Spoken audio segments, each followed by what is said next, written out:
एक मित्र है, उसकी 3 साल की बच्ची का बर्थडे है आज। अब वो बर्थडे में बुलाया है। अब हम लोग बर्थडे में जाने लायक थोड़े बड़े हो गए हैं ना। तो अब वो एक दूसरे दोस्त का फोन आया, बोले उसके बर्थडे में जाना है, क्या करना है। मैं बोला यार अपन तो बड़े हो गए थोड़े।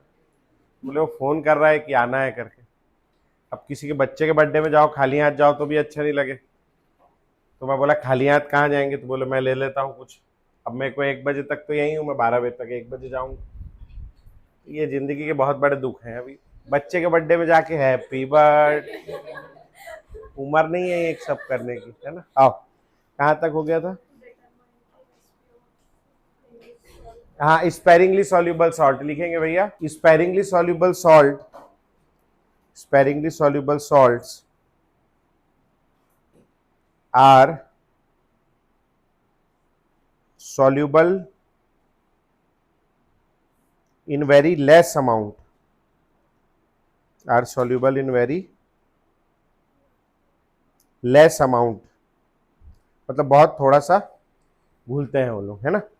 लिखेंगे on the basis of solubility, on the basis of solubility salts are of 3 types, salts are of 3 types. Number 1, soluble salt, soluble salt, soluble मतलब क्या होगा, जो घुल जाएगा। तो लिखेंगे इसकी solubility greater than 0.1 molar, solubility greater than 0.1 molar या 0.1 मोल्स पर लीटर, मतलब 1 लीटर में 0.1 मोल्स से ज्यादा घुलेगा। अगला लिखेंगे slightly soluble salt, slightly NCERT data है भैया, है ये याद रखना है आपको, एनसीईआरटी में दिया हुआ है ना। Slightly soluble salt 0.1 molar to 0.01 molar, these are called slightly soluble salt, ठीक है। और स्पेरिंगली सॉल्युबल सॉल्ट, ये बहुत कम घुलेंगे, तो these are less than 0.01 molar, इनकी जो सॉल्युबिलिटी होगी वो लेस देन 0.01 मोलर, ठीक है। बहुत कम घुलेंगे, 0.01 मोलर से कम, और भी बहुत कम घुलते हैं, है ना। नेगेटिव में पावर होगा 10 की पावर -2, है ना, ऐसा कुछ, एकदम थोड़ा सा घुलेंगे, ठीक है जी। आगे बात समझ। अब सॉल्युबिलिटी को क्या बोलते हैं अपन लोग, सॉल्युबिलिटी का क्या मतलब होता है, सॉल्युबल होने की एबिलिटी, क्षमता, है ना। तो मैंने 1 ग्लास पानी लिया और उस 1 ग्लास पानी में मैंने 2 चम्मच शक्कर डाला, घुल गया, 1 चम्मच और डाला, घुल गया, उसके बाद नहीं घुल रहा, 3 चम्मच से ज्यादा नहीं घुल रहा, है ना। तो अब मैं शक्कर की सॉल्युबिलिटी क्या बोलूंगा, 3 चम्मच प्रति ग्लास। अब चम्मच कोई स्टैंडर्ड यूनिट है क्या, इस अलग अलग प्रकार के चम्मच है, एक चाय पत्ती चम्मच है छोटा वाला, एक नॉर्मल चम्मच है, एक दाल निकालने वाली कलछुली है वो भी चम्मच है, हलवाई लोग के पास इतना बड़ा चमचा होता है वो भी है। तो कोई स्टैंडर्ड यूनिट है क्या, नहीं। तो स्टैंडर्डाइज कैसे करेंगे अपन ने, 1 मोल शक्कर डाला, घुल गया, 2 मोल घुल गया, 3 मोल घुल गया, 3 मोल से ज्यादा नहीं घुल रहा है, तो सॉल्युबिलिटी क्या हो गई, 3 मोल्स पर ग्लास, सपोज करो, है ना। तो पर ग्लास, अब ग्लास भी कोई स्टैंडर्ड यूनिट नहीं। मेरे घर में कितना बड़ा ग्लास है, मैं छोटा था उसमें पानी पीता था, आजकल उसको दाल के डब्बे में रखते हैं, उससे दाल निकालते हैं, आपके यहाँ भी होगा, है ना। फिर एक इतना बड़ा ग्लास है जिसमें हम लोग नॉर्मली पानी वानी पीते हैं। पंजाबी जो लोग होते हैं उनके घर में पटियाला ग्लास होता है ना, सुबह उसमें लस्सी पीते हैं, शाम के पता नहीं क्या क्या पीते हैं, है ना, पटियाला ग्लास। तो ग्लास भी जो है कई प्रकार का हो सकता है, तो ग्लास कोई स्टैंडर्ड यूनिट है क्या, नहीं। तो अपन उसको स्टैंडर्डाइज कैसे करेंगे, 1 लीटर सॉल्यूशन ले लिया, अब 1 लीटर सॉल्यूशन में 3 मोल सॉल्यूट घुल रहा है, उससे ज्यादा नहीं घुल रहा है, तो उसकी सॉल्युबिलिटी कितनी हो गई, 3 मोल्स पर लीटर, समझ में आ गया। अब सॉल्यूट कहाँ जा रहा है, तो सॉल्यूट इंटरमॉलिक्यूलर स्पेसेस में घुस रहा है। मैंने टेम्परेचर बढ़ाया तो मॉलिक्यूल्स एक दूसरे से दूर हो गए, मॉलिक्यूल्स एक दूसरे से दूर हो गए तो सॉल्युबिलिटी क्या हुई, बढ़ जाएगी। तो सॉल्युबिलिटी टेम्परेचर पे डिपेंड करती है, तो मेरे को एक कांस्टेंट टेम्परेचर डिफाइन करना पड़ेगा। तो मैं सॉल्युबिलिटी कैसे डिफाइन करूंगा, it is the maximum number of moles of solute which are soluble per litre of solution at a constant temperature. तो ये सॉल्युबिलिटी की परिभाषा हो गई, समझ में आया। तो लिखेंगे सॉल्युबिलिटी क्या होता है, maximum number of moles of solute, the maximum number of moles of solute which can be dissolved per liter, which can be dissolved per liter of a saturated solution, which can be dissolved per liter of a saturated solution at a constant temperature, per liter of a saturated solution at a constant temperature. इसको अपन लोग क्या बोलते हैं भैया, उसकी solubility। समझ में आ गया? ठीक। अब क्या लिखा हम लोगों ने, इसकी solubility क्या है, 0.1 moles per litre. Moles per litre क्या होता है, मोलैरिटी। तो हम लोग बोल सकते हैं किसी सैचुरेटेड सॉल्यूशन की मोलैरिटी क्या कहलाएगी, उसकी solubility। जितने मोल्स पर लीटर घोल लिए that molarity is called solubility. तो और करके दूसरा लिखेंगे, मोलैरिटी दूसरी परिभाषा है, और molarity of a saturated solution, molarity of a saturated solution at a constant temperature, molarity of a saturated solution. Saturated solution चाहिए जो कि जितना घुलना था घुल गया उसमें। Molarity of a saturated solution at a constant temperature, इसी क्या बोलते हैं अपन लोग, मोलैरिटी। उसकी सॉल्युबिलिटी। समझ आ गया यहाँ तक के पक्का? ठीक। अच्छा, अब जो है मेरे पास NaCl है सपोज करो, तो NaCl सॉलिड लिया, मैंने इसको पानी में डाला, एक्वस सॉल्यूशन में। पानी का क्या नेचर है, पानी NaCl को तोड़ेगा और तोड़ के जो उसका इंटरमॉलिक्यूलर स्पेस है वहां घुसाता जाएगा, है ना। धीरे धीरे NaCl घुल के घुसता जाएगा। पानी का नेचर है क्या करना, NaCl को अपने तोड़ के अपने इंटरमॉलिक्यूलर स्पेस में घुसा लेना, उसका नेचर है ऐसा, है ना। जैसे अभी मेरे पास बाहर अभी कोई बच्चा आता है कि बोले सर एडमिशन लेना है आपकी क्लास में, मैं क्या बोलूंगा, चला जाए यहाँ से? नहीं, मैं बोलूंगा हाँ मेरे बच्चा बाबू बैठे, देख जगह खाली, यहाँ बैठ, यहाँ बैठ, यहाँ बैठ, मेरे गोदी में बैठ आके, है ना। मैं मना करूंगा क्या उसको? नहीं, भर लूंगा पूरा, है नहीं। रायपुर में मैं बहुत सालों से पढ़ा रहा हूँ, 7-8 सालों से पढ़ा रहा हूँ, लेकिन मैं वहाँ ऐसा इतना तामझाम नहीं, मतलब जैसे इतना अच्छा ऑफिस देख रहे हो ना, ऐसा ऑफिस नहीं है, ऐसा क्लासरूम नहीं है, छोटा क्लासरूम है। इससे वहाँ 40 बच्चे आ जाते हैं, है ना। और ऑफिस भी इतना सुंदर नहीं है, बिल्डिंग भी इतनी सुंदर नहीं है, एरिया भी मार्केट नहीं है, तो मैं छोटी जगह में पढ़ाते हैं। तो वहाँ रायपुर में है ही ऐसा कल्चर, ऐसा मार्केट अब आ रहा है वहाँ। भिलाई क्या है, पहले से एजुकेशन हब है छत्तीसगढ़ का, तो यहाँ थोड़ा ज़्यादा मार्केट टाइप, मार्केट है ये समझ लो आप, कोचिंग का। जैसे आपको बर्तन लेना है तो बर्तन मार्केट में जाते हो, वहाँ लगातार बर्तनों की दुकानें होती है, वैसे यहाँ लगातार कोचिंग है, तो ऐसे खूब सारी कोचिंग है। ऐसे रायपुर में नहीं बना है, अभी बन रहा है।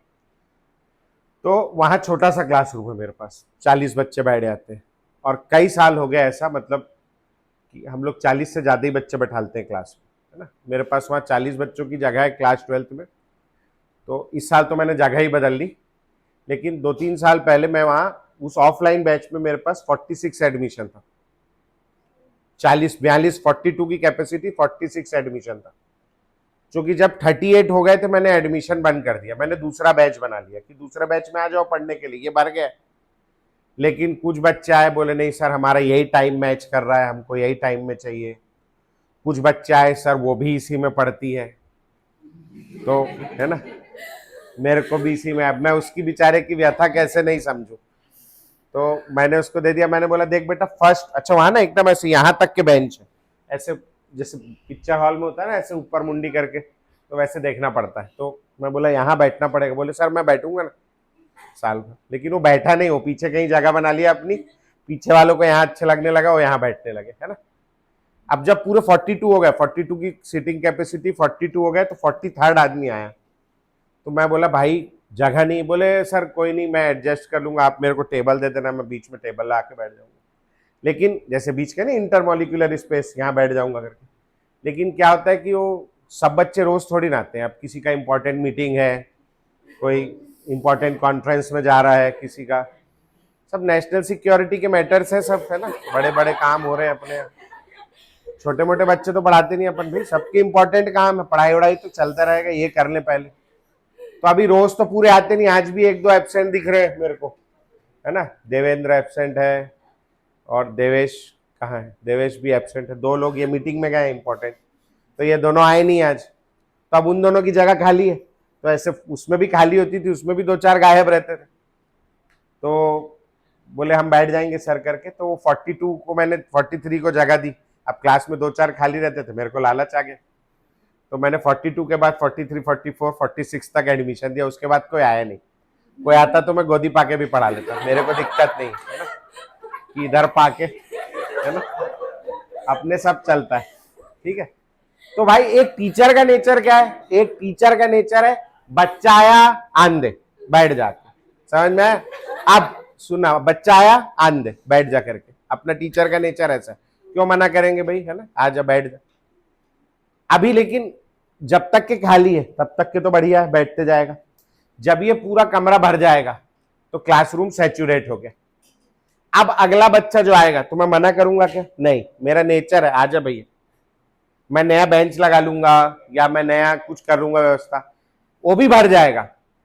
उसके बाद भी कोई बच्चा आएगा, मैं मना नहीं करने वाला, मैं आपको बता रहा हूँ, आन दे, है ना।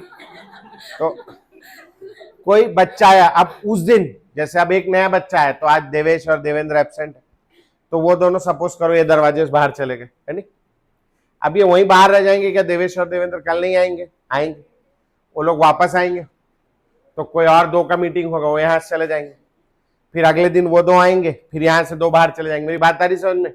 जितना आएगा उतना दो चार बच्चा बाहर चला जाएगा, क्या आ जाएगा? एक equilibrium, rate of forward reaction is equal to rate of backward reaction. कब आएगा ऐसा इक्विलिब्रियम?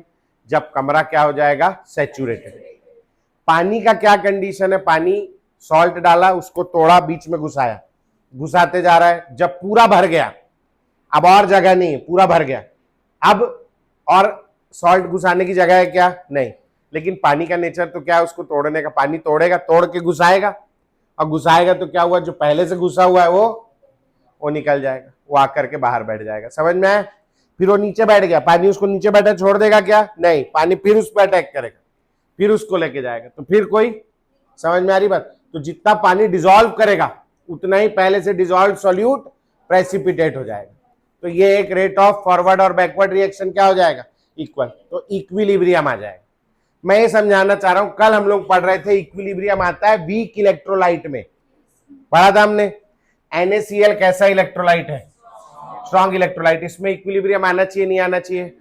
तो नॉर्मली नहीं आता, लेकिन अगर मैंने सैचुरेटेड सॉल्यूशन कर दिया तो सैचुरेटेड सॉल्यूशन में पूरा घुल गया, उसके बाद मैंने थोड़ा सा भी डाला तो पानी क्या करेगा? पानी NaCl को तोड़ के Na+ और Cl- में तोड़ेगा और अपने इंटरमोलिकुलर स्पेस में डालेगा। वहां से पहले से घुला हुआ NaCl, Na+ और Cl- बाहर निकलेगा, और बाहर निकल के क्या बना लेगा? NaCl सॉलिड, और नीचे प्रेसिपिटेट हो जाएगा। तो इक्विलिब्रियम कब आएगा? जब सॉल्यूशन क्या हो जाए? सैचुरेटेड। तो सैचुरेटेड सॉल्यूशन में स्ट्रॉन्ग इलेक्ट्रोलाइट में भी इक्विलिब्रियम आ सकता है, समझ आ गया? पक्का? नॉर्मली तो वीक में आता है, लेकिन अगर सैचुरेटेड है तो स्ट्रॉन्ग में भी आ जाएगा, पक्का? ठीक, अच्छा। अब मान लो मेरे पास एक सॉल्यूट है ऐसे ही, AB सॉलिड, इसका मैंने सैचुरेटेड सॉल्यूशन बना दिया, इक्विलिब्रियम आ गया। कैसे टूट जाएगा? A+ एक्वस और B- एक्वस। अब ये इक्विलिब्रियम है, और हर इक्विलिब्रियम का एक कांस्टेंट होता है, इक्विलिब्रियम कांस्टेंट K। ये K किसके बराबर हो जाएगा? Product upon reactant. प्रोडक्ट की जगह मैं क्या लिखूंगा? A+ एक्वस और B- एक्वस डिवाइडेड बाय क्या? AB solid. अब इसको मैं यहां भेज दूं, K into AB solid is equal to A+ aqueous और B- एक्वस। अब K क्या है? एक कांस्टेंट, और AB क्या है? It is the concentration of solid. Solid है AB, NaCl सॉलिड डाला था, सॉलिड है। सॉलिड का कंसंट्रेशन क्या होता है? 1 हम मानते हैं, होता क्या है? कांस्टेंट। कांस्टेंट होता है, इसलिए 1 मान लेते हैं। अब ये एक कांस्टेंट और एक और कांस्टेंट क्या आ जाएगा? नया कांस्टेंट। इस नए कांस्टेंट को हम लोगों ने नाम दिया है KSP। क्या नाम दिया है? KSP। KSP का फुल फॉर्म होता है सॉल्युबिलिटी प्रोडक्ट कांस्टेंट। क्या बोलते हैं इसको? Solubility product constant. समझ में आया पक्का? अब क्या नजर आ रहा है इसमें? जो उसके आयंस हैं उनकी कंसेंट्रेशन का प्रोडक्ट। ठीक, अब मान लो मेरे पास एक सॉलिड होता है AB2 सॉलिड, इसका मैं सैचुरेटेड सॉल्यूशन बनाता तो क्या आ जाता? इक्विलिब्रियम। केवल किस में आता? सैचुरेटेड सॉल्यूशन में। कैसे टूटेगा ये बोलो? A+2 aqueous plus 2B minus aqueous. इस इक्विलिब्रियम का कांस्टेंट K मैं कैसे लिखूंगा? A+2 इंटू B माइनस का क्या? Whole square divided by AB2। यहां मल्टीप्लाई करूंगा K इंटू AB2। अब बोलो ये कांस्टेंट एक और कांस्टेंट क्या आ जाएगा? नया कांस्टेंट। तो नया कांस्टेंट क्या कहलाएगा? KSP बराबर A+2 इंटू B माइनस का होल स्क्वायर। समझ में आया KSP कैसे निकाल रहे हैं? जो आयंस है उनकी कंसंट्रेशन का प्रोडक्ट, और जो आगे स्टाइशियोमेट्रिक कोफिशिएंट है वो कहां चला जाएगा? पावर। समझ में आ गया पक्का? ठीक, तो ये होता है KSP। अब मान लो मेरे को एक काम करो, हेडिंग डालो भैया KSP क्या होता है ऐसा छोटा सा, और यहां से लिखना शुरू करो यहां तक के, और मेरे को इसको करने के बाद AB3 एक ठोक्का आप लिख के दिखाएंगे KSP कैसे लिखते हैं। ठीक है, समझ में आया KSP क्या होता है? ये A+2 होगा क्या? का होल क्यूब। तो जल्दी करो बाकी लोग, हो गया? अब AB3 आप लोगों ने तोड़ लिया होगा, तो AB3 सॉलिड जो है ये सैचुरेटेड सॉल्यूशन में टूटेगा A+3 एक्वस और 3B माइनस एक्वस। तो इसका जो KSP हो जाएगा ये हो जाएगा A+3 इंटू B माइनस का होल। ठीक है, now relation between KSP and solubility. KSP और सॉल्युबिलिटी के बीच रिलेशन, ये आयनिक में काम आएगा।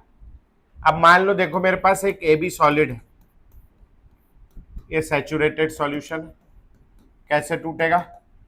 A+ एक्वस और B माइनस एक्वस, वैसे टूट जाएगा। ठीक, अब मान लेता हूं इसका सॉल्युबिलिटी जो है वो S है, मैंने ऐसे मान लिया। इसका क्या मतलब है? ये 1 लीटर में कितना घुलेगा? S moles per litre. समझ में? अब ये 1 घुलेगा तो 1 बनेगा, S घुलेगा तो ये कितना बनेगा? S, और ये 1 घुलेगा तो ये भी कितना बनेगा? 1, और S घुलेगा तो कितना बनेगा? S।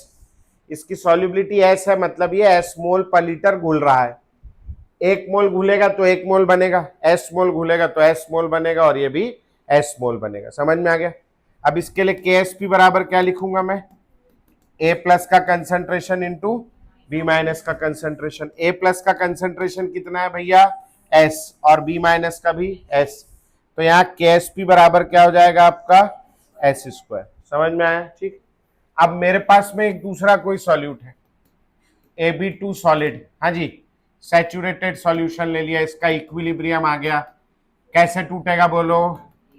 A+2 aqueous plus 2B minus aqueous. इसकी सॉल्युबिलिटी S है, तो ये 1 मोल घुलेगा तो ये 1 मोल बनेगा, S मोल घुलेगा तो कितना बनेगा? S। ये 1 घुलेगा तो ये कितना बनेगा? 2। S घुलेगा तो ये कितना बनेगा? 2S। ये S और ये 2S कैसे आया? समझ आ गया सबको? अब जो इसका KSP लिखेंगे अपन, कैसे लिखेंगे? A+2 इंटू B माइनस का होल स्क्वायर। A+2 की कंसंट्रेशन कितनी है? S, और B माइनस की कितनी है? 2S। समझ में आया? B माइनस है वो, B माइनस की कितनी है? 2S। 2S का क्या हो जाएगा? Whole square. बोलो भैया S इंटू 4S²। तो यहाँ KSP का क्या रिलेशन आ जाएगा? 4S³। समझ में आया कैसे आया? पक्का हो जाएगा। आप मेरे को AB3, A2B3 और AXBY के लिए KSP और S का रिलेशन निकाल के दिखाएंगे। ठीक है जी, समझ आ गया क्या करना है? चलो, सड़ी सी चीज है बेटा। अब पूछता है ये आयनिक इक्विलिब्रियम में पढ़ाना है, अभी पढ़ा दिया मैंने। एस देके के एस पी पूछता है, के एस पी देके एस पूछता है। ठीक है, इस संडे को जो टेस्ट हुआ था उसमें क्वेश्चन नंबर 21 में हाफ लाइफ निकालना था शायद, और क्वेश्चन में लिखा था in the unit of 10⁻³ second, है नहीं? तो आप आंसर लिख रहे हैं 1 × 10⁻³ वो गलत, यूनिट ही दिया है 10⁻1000 सेकेंड के यूनिट में निकालना है। तो अभी तो मैं दिलवा दे रहा हूँ नंबर, लेकिन सवाल आप लोग पूरा पढ़े, है ना? उसमें लिखा था इन द यूनिट ऑफ, बहुत लोगों ने गलत किया, कुछ लोगों ने सही भी किया है, जैसे ये है किसी का इसने 10⁻³ सेकेंड लिखा है ना, साहू जी ने, है ना?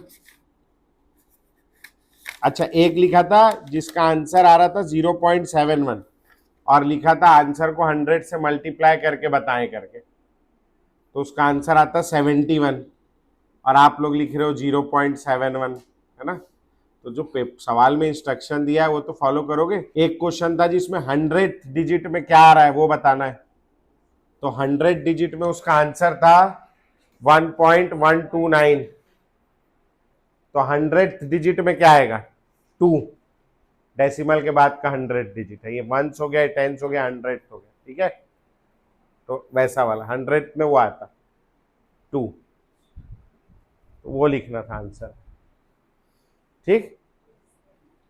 पूरा नहीं लिखना था 1.29 जो भी था आंसर, केवल डिजिट लिखना था क्या आ रहा है। हो गया बेटा? AB3 है, A2B3 है और AXBY है। AB3 सॉलिड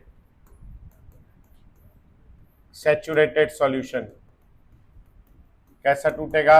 A+3 एक्वस और 3B- एक्वस, समझ में आ गया?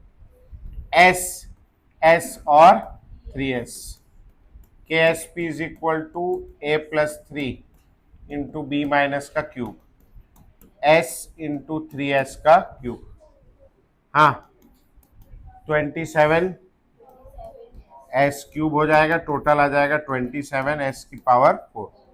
आ गया भैया, सबका बन जाएगा। चलो अगला वाला आ जाओ, A2B3। तो A2B3 में 2 A है, अब इनमें चार्ज कैसा आएगा? तो अपन उल्टा कर देंगे, ऐसा बचपन में करते थे, जैसे A+2 है और B-3 है तो अपन ऐसे कर देते थे, क्या हो जाता था A3B2। आज उसका उल्टा करना है अपने को, ठीक? तो यहाँ 2 हैं A जिनमें चार्ज क्या आएगा +3, और 3 B हैं जिनमें चार्ज क्या आएगा -2। समझ आ गया सबको? ये S हो गया, ये 2S हो गया और ये 3S। KSP is equal to A+3 का होल स्क्वायर और B-2 का होल क्यूब। A+3 की कंसंट्रेशन की जगह 2S का स्क्वायर और 3S का क्यूब, ये हो गया आपका 4S square 27S cube, S की पावर 5। आ गया सबका पक्का? आ गया था? बढ़ू में आगे?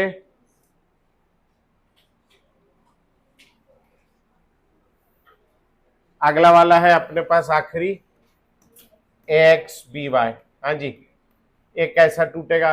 ये इक्विलिब्रियम लगा लेना, ये इधर और ये इधर। XA है जिन पे चार्ज आएगा +y और YB है जिनमें चार्ज आएगा -x। समझ आ गया सबको? पक्का? सात्विक उधर आ गया? ये S है, ये कितना होगा XS और ये YS, ठीक है? KSP is equal to A+y की पावर x और B-x की पावर y, है ना? तो ये हो गया आपका XS की पावर x, YS की पावर y, x की पावर s बहुत सारा हो गया, x की पावर x, s की पावर x, है ना, इंटू y की पावर y और s की पावर y, x की पावर x, y की पावर y, s की पावर x प्लस y, ऐसा कर दिया मैंने। समझ में? बन जाएगा पक्का? हो जाएगा? किसी कोई डाउट? एनीवन? नहीं? बढ़े आगे? चलो अब अपन वापस इलेक्ट्रोकेमिस्ट्री में, थोड़ा आयनिक में चले गए थे अपन, अब वापस इलेक्ट्रोकेमिस्ट्री में आएंगे। किसी को नोट करना है? एनीवन? नहीं, चलो। अब कैसा सॉल्ट है? Sparingly soluble. स्पेरिंगली सॉल्यूबल मतलब कितना? बहुत सारा घुलेगा, थोड़ा सा घुलेगा? थोड़ा सा घुला और कैसा हो गया? अब और नहीं घुल रहा। और नहीं घुल रहा मतलब कैसा? सैचुरेटेड है, अनसैचुरेटेड? सैचुरेटेड। तो आप देखो, मैंने 1 ड्रम भर के पानी लिया है ना, दूसरा ड्रम है ना, नीला नहीं है ना, तो 1 ड्रम, बड़ा ड्रम भर के पानी लिया, उसमें मैंने ऐसे चुटकी भर सॉल्ट डाला और हो गया, और नहीं घुल रहा, चुटकी भर ही घुला है बस। कैसा सॉल्यूशन बन गया ये? सैचुरेटेड। अब इसमें आप सॉल्यूट की मात्रा देखो और सॉल्वेंट की मात्रा देखो। सॉल्यूट बहुत थोड़ा सा है और सॉल्वेंट बहुत सारा है, तो ये डाइल्यूट हो गया या कंसंट्रेटेड हो गया? डाइल्यूट, इनफाइनाइटली डाइल्यूट हो गया। बहुत सारा सॉल्वेंट है, बहुत थोड़ा सा सॉल्यूट। ठीक, हमारे दिमाग में ऐसा बना हुआ है कि सैचुरेटेड का मतलब कैसा है? गाढ़ा गाढ़ा या पतला पतला? गाढ़ा गाढ़ा। तो हम लोग ये सोचते हैं कि जो सॉल्यूशन सैचुरेटेड है वो कैसा होगा? कंसंट्रेटेड। होता भी है सॉल्यूबल सॉल्ट के केस में, लेकिन हमारा कैसा है? Sparingly soluble. Worst case of salt है, घुलता ही नहीं। तो खूब सारा पानी लिया, उसमें थोड़ा सा घुला, उसके बाद घुल नहीं रहा है, मतलब सॉल्यूशन कैसा हो गया? सैचुरेटेड। और साथ साथ ये कैसा है? इनफाइनाइटली डाइल्यूटेड, क्योंकि इसमें सॉल्वेंट की मात्रा बहुत ज्यादा है, सॉल्यूट की मात्रा बहुत कम। समझ में आ गया? तो लिखेंगे अ सैचुरेटेड सॉल्यूशन। हाँ, अगला पॉइंट है, इसी पे अपन आगे सॉल्व करेंगे।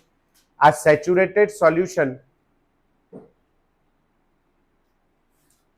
of a sparingly soluble salt, a saturated solution of a sparingly soluble salt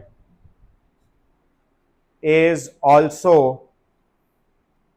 a saturated solution of a sparingly soluble salt is also infinitely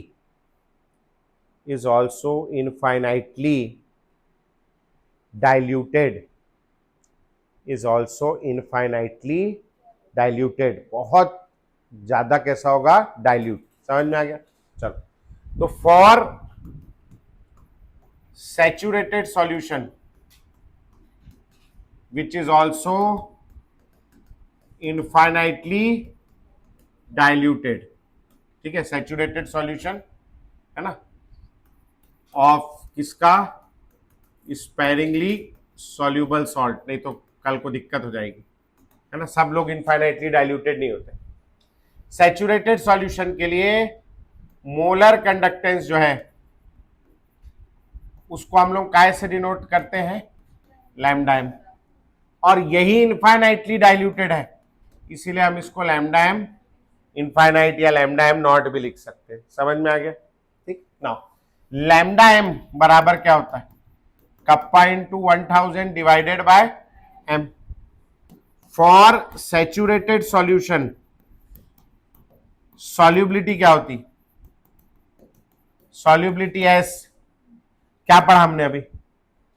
solubility का परिभाषा देखो, दो तो परिभाषा पढ़ा। Solubility, the maximum number of moles of solute which can be dissolved per litre of a saturated solution. और क्या पढ़ा? मोल्स पर लीटर यानी मोलैरिटी।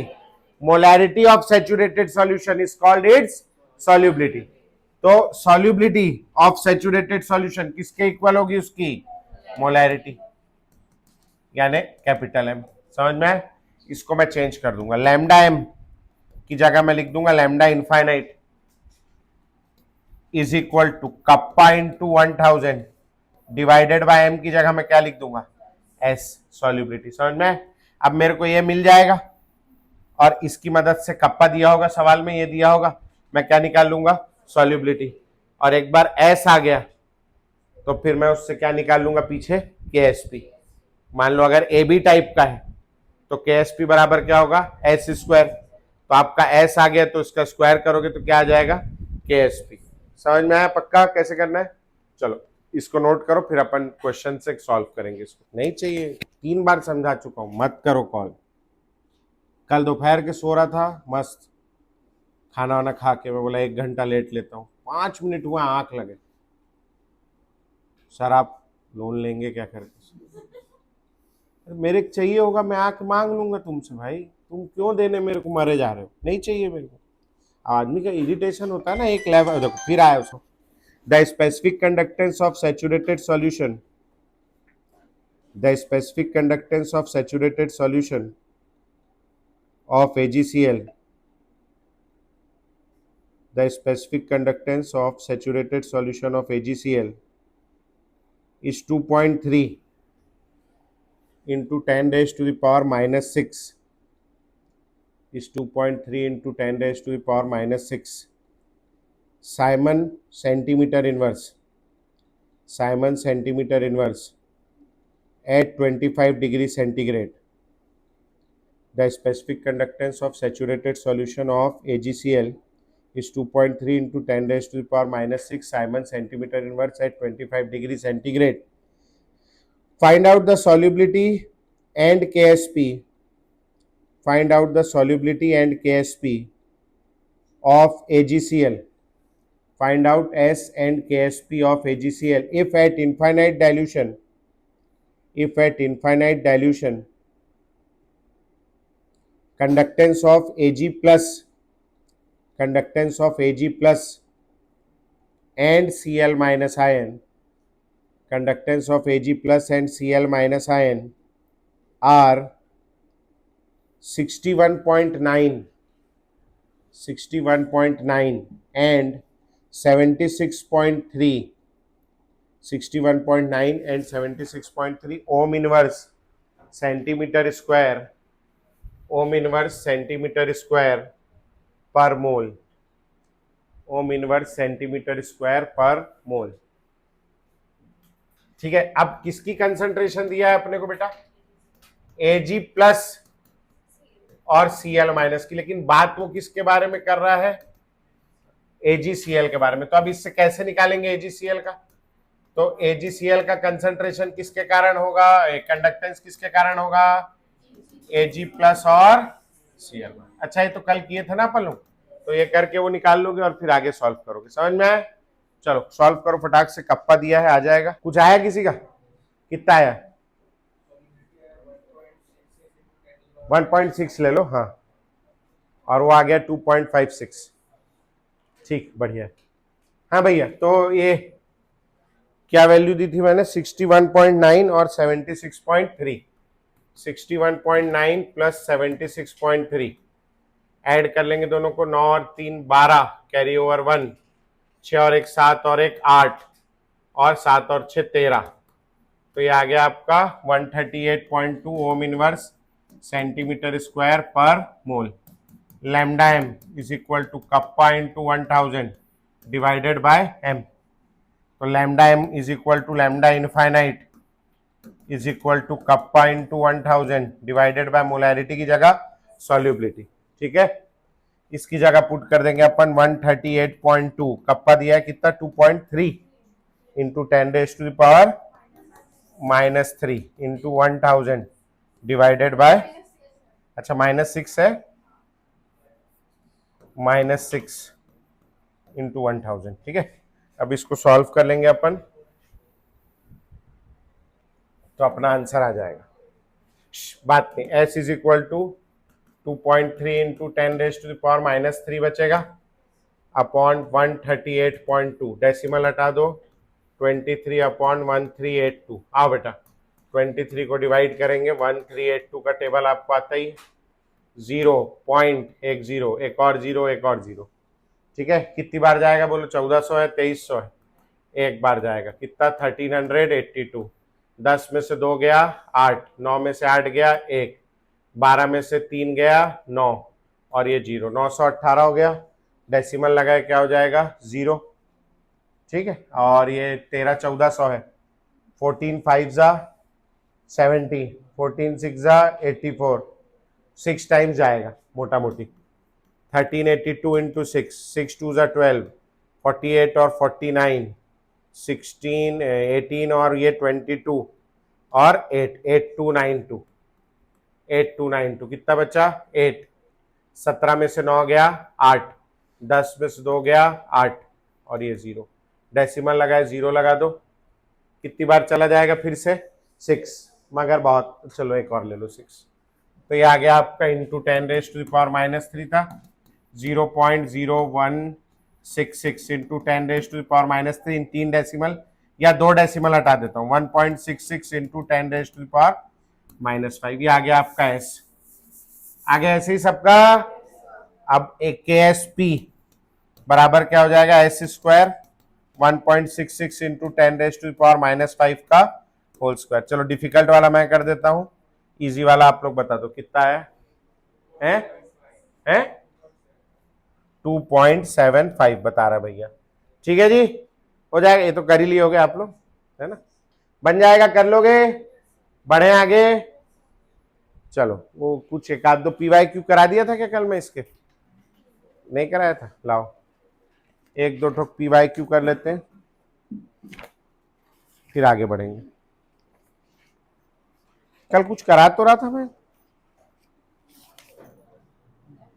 अच्छा ये 38 वाला होमवर्क दिया था, ये हो गया होगा ना। अच्छा ये कुछ दो चार चीजें और बतानी भी है मेरे को, ये वाला बताना है, ये बताना है, अभी बता देता हूं।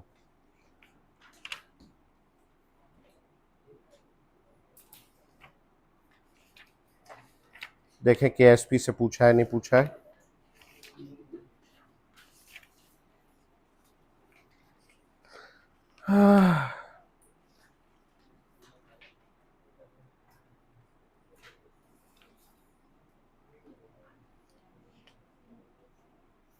नहीं भैया नहीं पूछा है, आप लोग बच गए। चलो बाकी जो पूछा है सब कल करा दिया, इससे बहुत ज्यादा सवाल नहीं पूछा है, बन जाएगा अगर आता है तो।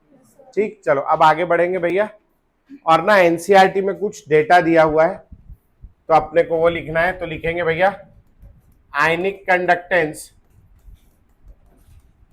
Conductance of few ions eight infinite dilution है शायद ना, ionic conductance of few ions, बातचीत थी, ionic conductance of few ions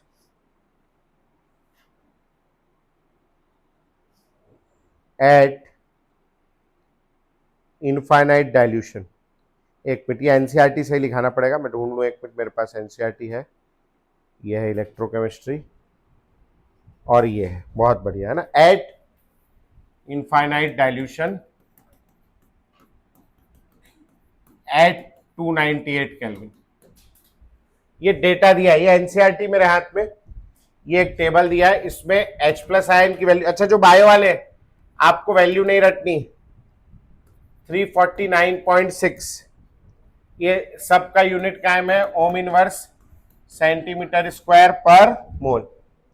ठीक है, Na+ आयन के लिए जो वैल्यू दी है ये दिया है 50.1, K+ आयन के लिए यही वैल्यू है 73.5, Ca+2 और Mg+2, Ca+2 के लिए वैल्यू है 119.0 और Mg+2 के लिए 106.0।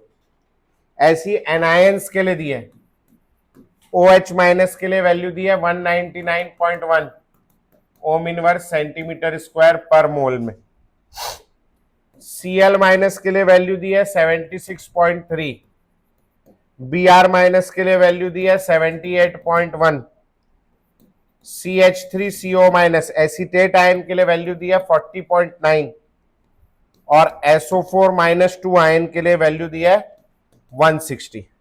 ठीक है, अब इसको मेन अपने को याद नहीं करना है वैल्यू को, अपने को ऑर्डर पता होना चाहिए, बायो वालों को भी, ठीक है, और जेई में भी ऑर्डर पता होना चाहिए, भले वैल्यू पूरी ना याद कर पाए अपन चलेगा, लेकिन ऑर्डर पता होना चाहिए कि कौन सबसे ज्यादा है कौन सबसे कम है। ठीक है, जो डेटा दिया है अपने पास उसमें कैटायंस में से सबसे ज्यादा कंडक्टेंस किसकी नजर आ रही, H+ आयन की आ रही, सबसे ज्यादा नजर आ रही है, अपन जुगाड़ बनाने जा रहे हैं, सबसे ज्यादा कंडक्टेंस किसकी नजर आ रही है, H+ आयन। और एनायंस में सबसे ज्यादा किसकी नजर आ रही, तो H+ आयन और OH- दोनों भाई भाई हैं, तो H+ आयन की कैटायन में सबसे ज्यादा है, OH- आयन की एनायन में सबसे ज्यादा है, हो जाएगा याद ये। ठीक, अच्छा अब इधर देखना, बाद में लिखते रहना, इधर देखो पहले, ये दोनों जो है ये मोनोवैलेंट है, मोनोवैलेंट मतलब +1 चार्ज है। ये दोनों किस पे चार्ज ज्यादा है? इस पे, तो इसका कंडक्टेंस का वैल्यू ज्यादा होगा, ज्यादा चार्ज लेके जाएगा ये। तो मोनोवैलेंट और डाइवैलेंट में ये तीनों मोनोवैलेंट है, और ये वाला, अब बताओ मोनोवैलेंट और डाइवैलेंट में किसका ज्यादा नजर आ रहा है? तो अपने को दो बातें समझ में आ गई कि कैटायंस के अंदर H+ आयन की कंडक्टेंस मैक्सिमम है, एनायंस के अंदर, ये पहली बात हो गई, भाई भाई हैं लोग। दूसरी बात ये हो गई मोनोवैलेंट और डाइवैलेंट में डाइवैलेंट आयन की कंडक्टेंस ज्यादा है और मोनोवैलेंट आयन की कंडक्टेंस कम है। समझ में आ गई, ये दो बातें हो गई, ठीक है। अब तीसरी बात, अब ये मोनोवैलेंट का कैसे करेंगे? ये लिख लियो, लिखना है बच्चा है। चलो जिन लोगों का बच्चा है जल्दी से लिखो, तो मैं ये पेज हटा के आगे बढ़ूंगा। ये एनसीईआरटी का डेटा है, डेटा मत ही रटना, आप तो ऑर्डर रट लेना, है ना। आप डेटा वैसे भी याद नहीं रहेगा, बाहर निकलोगे, मेरे को याद नहीं है, आपको क्या याद रहेगा? मैं खुद एनसीईआरटी देख के लिखा हूं आपके सामने, मगर इसका ऑर्डर काम का है। हो गया लिखना सबका? फिर से बताओ, कैटायंस में कौन सबसे ज्यादा? एनायन में। और मोनोवैलेंट डाइवैलेंट में कौन ज्यादा? डाइवैलेंट। चलो अब आ जाते हैं अपन लोग ग्रुप 1 में। मेरे पास लिथियम है, सोडियम, पोटेशियम, रुबिडियम और सीजियम, ये आयंस, ये ग्रुप में डाउन द ग्रुप आते हैं। अगर मैं एटॉमिक साइज की बात करूं, जो हम लोग नॉर्मली एटॉमिक साइज देखते हैं उसकी, तो यहां से यहां जाने पे, डाउन द ग्रुप जाने पे क्या होता है? एटॉमिक साइज बढ़ता है, नंबर ऑफ शेल्स बढ़ते हैं, एटॉमिक साइज बढ़ता है। लिथियम आयन से बड़ा कौन होगा? सोडियम। से बड़ा पोटेशियम। से बड़ा रुबिडियम। सबसे बड़ा कौन होगा? सीजियम। ये बात चल रही गैसियस स्टेट। अब एक होता है hydrated ionic radius, hydrated ionic radius, पानी में डालने के बाद क्या होगा, ठीक है। तो अब पानी जो है H2O, इस पे partial negative, partial positive, partial positive. Oxygen जो है मोर इलेक्ट्रोनेगेटिव है, सब लोग जानते हो ये। पानी में दो पोल्स आ रहे हैं, पोलर सॉल्वेंट और नॉन पोलर सॉल्वेंट, तो water is a polar solvent. अब जैसे ही मैंने पानी के अंदर सपोज करो Na+ आयन को डाला, पानी का जो ऑक्सीजन आयन है वो क्या होगा? Na+ आयन से अट्रैक्ट हो जाएगा, इस पे पॉजिटिव है, उस पे नेगेटिव, तो तुरंत ये इसके पास आ जाएगा।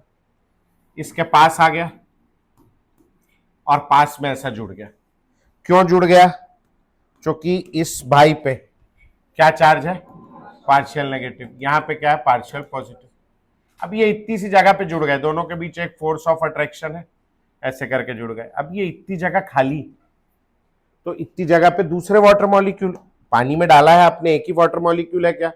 नहीं, एक ग्लास पानी में, एक बीकर पानी में डाला तो उसमें बहुत सारे वाटर मॉलिक्यूल, तो दूसरा वाटर मॉलिक्यूल इधर से आ गया, दूसरा वाटर मॉलिक्यूल इधर से आ गया, यहां जुड़ गया, तीसरा वाटर मॉलिक्यूल यहां जुड़ गया, चौथा वाटर मॉलिक्यूल यहां जुड़ गया। डिपेंडिंग कितने लोगों को जोड़ सकता है, उतने लोग जुड़ गए, है ना। ये सब पे कैसा चार्ज है? पार्शियल नेगेटिव, और इनके बीच में एक फोर्स ऑफ अट्रैक्शन डेवलप हो जाएगी, ठीक। ये क्या चीज है? आयन। और ये जो है इसको हम लोग बोलते हैं डाइपोल। डाइपोल क्यों बोल रहे हैं? दो पोल, तो ये है डाइपोल, ठीक है। ये क्या है? आयन। इन दोनों के बीच जो ये फोर्स ऑफ अट्रैक्शन है, इसको हम लोग कहते हैं आयन डाइपोल इंटरेक्शन। समझ में? एक प्रकार का कैसा फोर्स है ये? रिपल्सिव या अट्रैक्टिव? अट्रैक्टिव फोर्स है, फोर्स ऑफ अट्रैक्शन हो रहा है। अब आप बाहर देखो, बाहर कौन सा चार्ज आ गया? फिर से पॉजिटिव। वाटर मॉलिक्यूल और भी, अब अगला वाटर मॉलिक्यूल जो है वो अट्रैक्ट होके यहां आ जाएगा, फिर अगला वाटर मॉलिक्यूल यहां आ जाएगा, एक अगला वाटर मॉलिक्यूल यहां आ जाएगा, एक अगला वाटर मॉलिक्यूल यहां, फिर यहां, फिर यहां तो जगह नहीं है बेचारे के पास, जहां जगह होगी। समझ में? क्यों आ गए ये लोग ऐसा फिर से? क्योंकि इस ऑक्सीजन पे पार्शियल नेगेटिव, ये पॉजिटिव, दोनों के बीच फोर्स ऑफ अट्रैक्शन बन गया। Partial negative, partial negative, partial negative, partial negative, partial negative, ये सब हाइड्रोजन पे क्या आ जाएगा आपका? Partial positive. समझ आ रहा है बेटा? तो अब ये जो बाहर की जो लेयर बन गई हाइड्रोजन की, इस पे कैसा चार्ज आ गया बोलो? पॉजिटिव। फिर से एक और वाटर मॉलिक्यूल इस पे चिपक जाएगा। तो आप ऐसे बहुत सारी लेयर्स इसमें जुड़ जाएंगी, है ना। अपन ने 2 ही जोड़ी, आप सैकड़ों जोड़ सकते हो। बहुत सारी लेयर्स जुड़ने के कारण इस आयन का साइज पहले से क्या हो गया? बड़ा हो गया। समझ में आया? वो आपने काबुली चने खाए, छोले, तो छोले जैसे मेरे को अभी खाना है, जैसे मेरे को मैगी अब भी खाना है, तो मैं मैगी अब भी तुरंत बना सकता हूँ। कोई बड़ा काम नहीं, मैगी लाओ, फोड़ो, बड़ा दो, बन गया। लेकिन अगर मेरे को छोले अब भी खाना है, तो मैं अब भी छोले निकाल सकता हूँ। उसको क्या करते हैं? रात के फुलो के रखते हैं, है ना। वो थोड़ा सॉफ्ट होता है, जो भी होता होगा, मैं नहीं जानता। पानी में डालने से क्या होगा? उसका साइज बड़ा हो जाएगा। तो यही दिमाग में रखना है, जब हम किसी आयन को भी पानी में डालेंगे तो पानी को अपने आजू बाजू चिपका लेगा, उसका साइज क्या हो जाएगा? बड़ा। जितना ज्यादा पानी चिपकेगा उसका साइज उतना ज्यादा बड़ा होगा। समझ में आए? तो जो सबसे छोटा होता है ना, लिथियम, वो इतना ज्यादा उसके ऊपर चार्ज डेंसिटी होता है, क्योंकि उसका साइज छोटा है और चार्ज बराबर है। साइज छोटा होने के कारण चार्ज डेंस है बहुत, और बहुत डेंस होने की वजह से एकदम से चमक रहा है, समझ रहे हो। तो सबसे ज्यादा पानी कौन चिपका लेता है अपने अराउंड? लिथियम, क्योंकि उसका चार्ज डेंसिटी क्या है? ज्यादा। समझ में आ गया? पक्का? ठीक। तो लिथियम इतना पानी चिपका लेता है कि गैसियस स्टेट में लिथियम जो सबसे छोटा है, पानी में डालने के बाद लिथियम सबसे बड़ा हो जाता है। ये पढ़ा होगा आप लोगों ने। लिथियम सबसे बड़ा हो गया, उससे छोटा सोडियम, उससे छोटा पोटेशियम, उससे छोटा रुबिडियम, और सबसे छोटा कौन हो जाएगा? सीजियम। समझ में आया? पानी में जाने के बाद, पानी में जाने के बाद जो बाहर लिथियम सबसे छोटा था, पानी में जाने के बाद लिथियम क्या हो गया? सबसे बड़ा। यहां तक बात आ गई समझ में? क्योंकि उसने क्या किया? अपने चारों ओर पानी चिपका लिया। ठीक। नाउ आयनिक मोबिलिटी, आयनिक मोबिलिटी, ठीक है। अभी इमेजिन करो आपकी वो जो है गोकुल धाम सोसाइटी में, है ना, बाहर की ओर जो है कुछ तमाशा हो रहा है। अचानक ट्रक व्रक टकरा गए हैं। तो सब लोग तो घर में कम रहते हैं, कंपाउंड में ज्यादा रहते हैं, उन लोग बाहर आंगन में अपने, सब लोग गेट की तरफ दौड़ रहे हैं। सबसे पहले कौन दौड़ रहा होगा? है वो भिड़े, जो सेक्रेटरी है, सबसे पहले दौड़ रहा है ना। फिर उसके पीछे पोपट लाल दौड़ रहा है, अय्यर दौड़ रहा है, मेहता साहब दौड़ रहे हैं। जेठालाल जो है वो सबसे पीछे नहीं, सबसे पीछे एक और आदमी है। जेठालाल कहाँ है? लेड बैक, चिल आदमी। ठीक है, बोले आग लगे तो आग लगे। वो अपना धीरे धीरे चल के जा रहा है, थोड़ा स्पीड से चल रहा है, मगर दौड़ नहीं रहा है। सबसे पीछे कौन है? डॉक्टर हाथी, है ना। उसका मोबिलिटी क्या है? सबसे, मेरी तरफ मत देखो, है ना। उसका मोबिलिटी क्या है? सबसे कम। क्यों सबसे कम है? क्योंकि उसका आकार क्या है? बड़ा। तो धीरे धीरे जा रहा है। अभी लिथियम का पानी में आकार कैसे हो गया? बड़ा। तो लिथियम के चलने की स्पीड क्या हो जाएगी? कम हो जाएगी। तो आयनिक मोबिलिटी जब मैं देखने जाऊंगा तो लिथियम सबसे बड़ा है, तो कैसे चलेगा? सबसे धीमे। लिथियम से तेज कौन चलेगा? सोडियम से तेज पोटेशियम, से तेज रुबिडियम, और सबसे तेज कौन चलेगा? सीजियम, पानी में। समझ में आ गया यहां तक? अब जो जल्दी चलेगा, जल्दी पहुंचेगा, जल्दी चार्ज लेके जाएगा, उसका कंडक्टेंस ज्यादा होगा। तो कंडक्टेंस की अगर मैं बात करूं तो सबसे धीमे कौन चल रहा है? लिथियम। तो उसका कंडक्टेंस क्या होगा? सबसे कम। लिथियम से ज्यादा किसका होगा? सोडियम से ज्यादा, पोटेशियम से ज्यादा, और सबसे ज्यादा किसका होगा? सीजियम। समझ में आ गया पक्का आप लोगों को? ठीक हो जाएगा। अब इसमें से आपके सवाल में कौन कौन से आए हैं? आपके जो पीछे डेटा दिया, कौन कौन से आए हैं देखो। सोडियम और पोटेशियम है। सोडियम और पोटेशियम में किसका वैल्यू ज्यादा है? देखो यहां किसका वैल्यू ज्यादा है? पोटेशियम। समझ में आ गया क्यों ज्यादा है? बन जाएगा। इसको नोट करेंगे कॉपी में, या इनऑर्गेनिक केमिस्ट्री में है, केमिकल बॉन्डिंग में, ये आज पढ़ा दिया मैंने। वहां पूछूंगा मैं। ठीक, चलो इसको नोट करेंगे। और आप मेरे को, अच्छा पहले इतना नोट कर लो,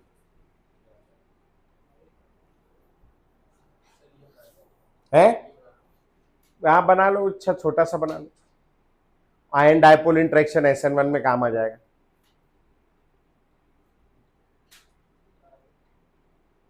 और ऐसे भी वो यहाँ जो एनर्जी रिलीज होती है उस एनर्जी को हाइड्रेशन एनर्जी बोलते हैं अपन। ठीक है, तो वो बनाना है बना लो, नहीं बनाना है तो थोड़ा छोटा सा कुछ तो लिख लो। इतना ध्यान रखना, पानी में डालने पर लोगों का आकार तो जो सबसे छोटा था वो सबसे बड़ा हो जाएगा। इतना याद रख लोगे तो भी हो जाएगा काम। और जिनका हो जाएगा वो लोग मेरे को F- Cl- Br- और I- ये चारों के लिए ये चारों चीजें करके दिखाएंगे। वो F- Cl- Br- और I- के लिए चारों चीजें कर लेंगे भैया।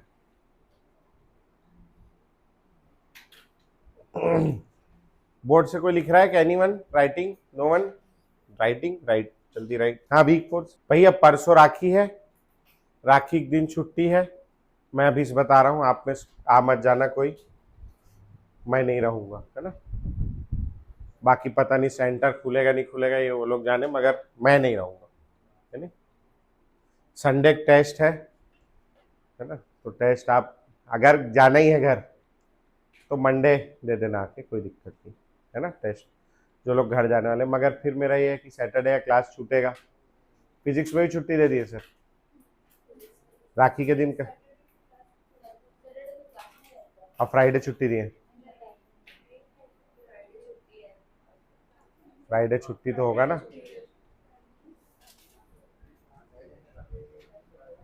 तो फिर देख लेना तुम लोग अपने हिसाब से जो तुम लोग को ठीक लगे।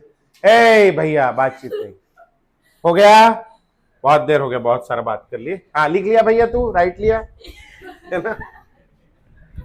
F- Cl- Br- और I-। आओ भैया, क्या था, गैसियस स्टेट रेडियस या गैसियस स्टेट में साइज F- सबसे छोटा, उससे बड़ा Cl, उससे बड़ा Br, उससे बड़ा I।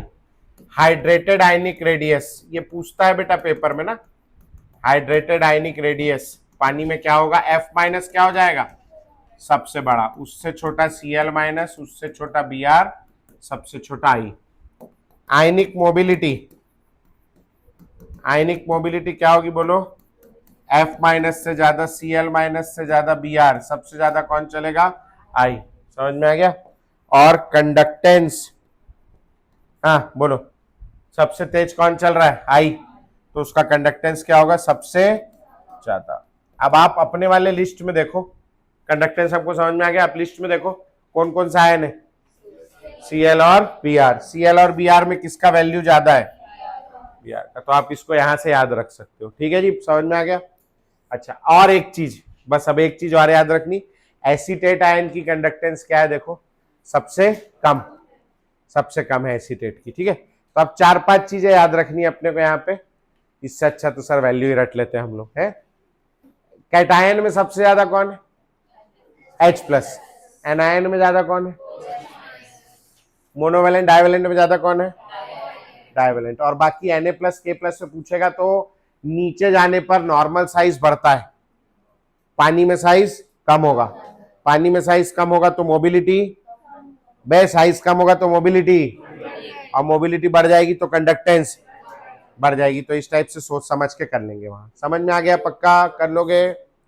चलो भैया, तो और ये लिख लो आप, एसीटेट का सबसे कम होगा, मार्क कर लेना, यहाँ टेबल में ही मार्क कर लो, टेबल जहां बनाया वहीं लिख लो आप, एसीटेट का मिनिमम, एसीटेट के आगे लिख लो मिनिमम, है ना, और OH+ OH का मैक्सिमम, ऐसा कुछ लिख लेना।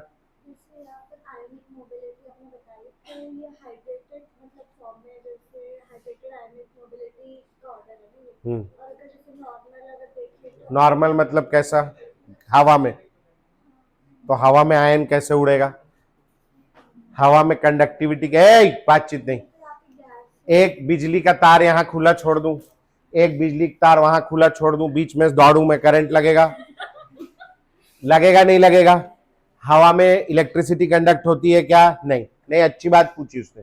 वो ये पूछ रही कि हाइड्रेटेड आप बता रहे हो, गीला है तो, सूखा है तो सूखा है तो पहली बात तो अगर गैसियस है तो गैस में तो भी इलेक्ट्रिसिटी कंडक्ट ही नहीं होती, हम कंडक्टेंस पढ़ रहे हैं। अगर सॉलिड है तो सॉलिड में आयंस क्या होंगे? एक दूसरे से बंधे हुए होंगे। प्योर या NaCl solid is a poor conductor of electricity, क्योंकि उसमें आयंस की पोजीशन क्या होती है? फिक्स्ड होती है, मूव ही नहीं कर सकते। तो कंडक्टिविटी केवल किस में होगी? पानी में डालने पर, और वही हम पढ़ रहे हैं। समझ आ गया पक्का? चलो मॉड्यूल निकालो जल्दी से, एक दो PYQ देखना है बढ़िया वाला। भैया बातचीत नहीं करेंगे और आप निकालेंगे पेज नंबर 142, पेज नंबर 142 या ये किसकी किताब है? अच्छा, तभी तेरे में सॉल्व किया हुआ है ना। 144 निकालेंगे पहले। 144 क्वेश्चन नंबर 68 देखेंगे। इसके साथ देख, चलो तुम लोग दोनों देखो, इसमें फिर आंसर है ना। क्या मतलब? ये पहले 12th में की हुई, 12th के बैच में कर रही थी, शुरू में आई थी। तो पेज नंबर 144 खोलेंगे, क्वेश्चन नंबर 68 देखेंगे। इसमें से बताओ थर्ड और फोर्थ वाला आंसर होगा क्या? नहीं, क्या कर दिया? क्रॉस कर दिया है ना। या तो आंसर फर्स्ट होगा या तो सेकंड होगा। अब कैसे पहचानेंगे फर्स्ट है सेकंड है? Cl माइनस दोनों में कॉमन है, Na और K उससे देखना है। चलो सोच के करो, किसकी कंडक्टेंस ज्यादा होगी? K प्लस की या Na प्लस की? तो K प्लस वाला कहां आएगा? ऊपर आगे आएगा। तो आंसर कौन सा होगा? फर्स्ट। इसके बाद में पीछे जाओ, पेज नंबर 142 में क्वेश्चन नंबर 53। ये जो ग्राफ दिख रहा है ये स्ट्रॉन्ग इलेक्ट्रोलाइट के लिए, वीक इलेक्ट्रोलाइट के लिए? ये वीक इलेक्ट्रोलाइट के लिए। अब आप ऑप्शन देख लो कौन सा जम रहा है, जमा लो। है एसिटिक एसिड जम जाएगा? बहुत मुश्किल सवाल है। नहीं, सरल सवाल है। अगले पेज में आओ, question number 62, question number 62, question number 62। ए दिया और बी दिया है। ए कौन सा इलेक्ट्रोलाइट है और बी कौन सा है? तो कौन सा आंसर होगा? फर्स्ट वाला। बताइए, कोई सवाल है? ये 2024 में आया है जेई में, ठीक है। क्वेश्चन नंबर 65, बातचीत नहीं बेटा। Question number 65। अब मैं बोल रहा था ना, देखो ये इसी साल आया इसीलिए पढ़ाया है। क्वेश्चन नंबर 65 दिख रहा है? सबसे आगे कौन सा होगा? H प्लस, मतलब थर्ड वाला आंसर नहीं है, ठीक है। अब बाकी के दो में मोनोवैलेंट और डाइवैलेंट में ज्यादा कौन होगा? मतलब फर्स्ट वाला और फोर्थ वाला भी आंसर नहीं, तो सेकंड वाला हो जाएगा, है नी? इससे। और बाकी ऐसे भी देख लो आप, K प्लस ज्यादा होगा Na प्लस से, और Mg प्लस कैल्शियम प्लस 2 भी नीचे आता है, वो भी कहां होगा? ज्यादा होगा Mg प्लस 2 से। समझ आ गया? ये टफ सवाल है नहीं, ये 2025 में आया भाई साहब, ठीक है। तो एकदम ऐसे आप थोड़ा मेहनत करेंगे तो बन जाएगा। Question number 159, 159, 159, question number 159, question number 159, page 143 में, पेज 143, क्वेश्चन नंबर 159, नहीं 59, सॉरी 59, 59, माफ कर देना भैया 59, मेरे को गलती से 1 दिख गया तो 59, बूढ़ा हो गया हूं मैं। 59, हाँ बेटा बोलो।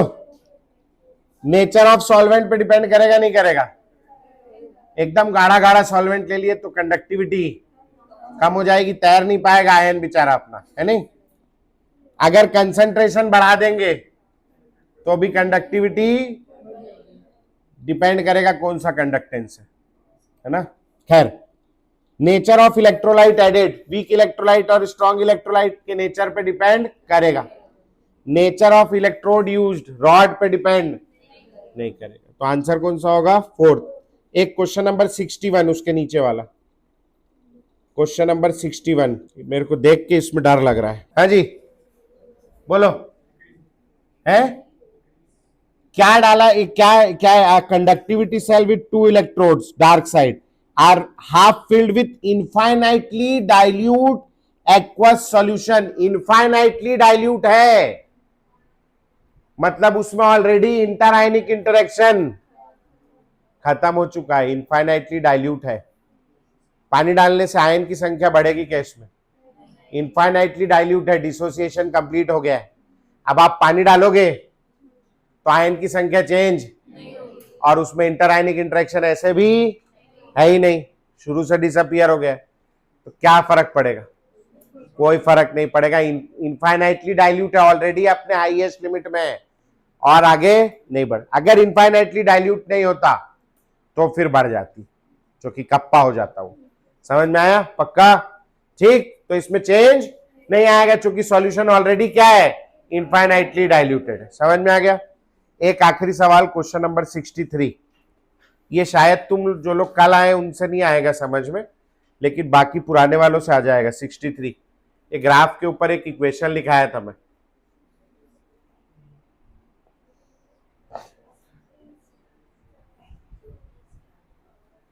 क्या इक्वेशन था वो? डिवाई हक्कल वाला, याद आ रहा है? Lambda M is equal to lambda M at infinite dilution minus A root C. तो अब इसमें से जुगाड़ लगा लो कौन सा जम रहा है तुम्हारा। ये इक्वेशन है बेटा, है ना? इस इक्वेशन पे ग्राफ बना है। हाँ, कौन सा जमेगा?